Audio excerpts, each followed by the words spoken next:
হারামাল্লাহু ইল্লা বিল হাক্কি যালিকুম ওয়াসাকুম বিহি লাআল্লাকুম তা'কিলুন।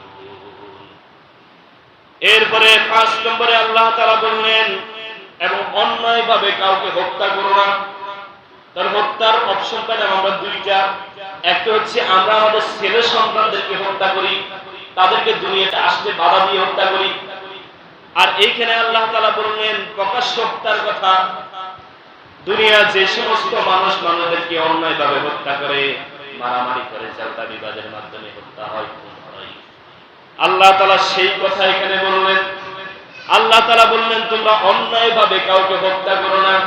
হ্যাঁ, যদি হক হয় তাহলে করতে পারো। হক মানে একজন মানুষকে হত্যা করেছে, তাহলে একজন বিচারকের জন্য ওয়াজিব হয়ে যাবে তার উপর কিসাস কি করা, হুকুম করা, কিসাস প্রয়োগ করা। একজন মানুষ আরেকজনকে হত্যা করেছে, তাহলে বিচারক তাকে কি করবে, ফাঁসির রায় দিতে পারবে, ক্রস ফায়ারের রায় দিতে পারবে, সেটা বৈধ। কিন্তু অন্যায়ভাবে তোমরা কাউকে হত্যা করো না।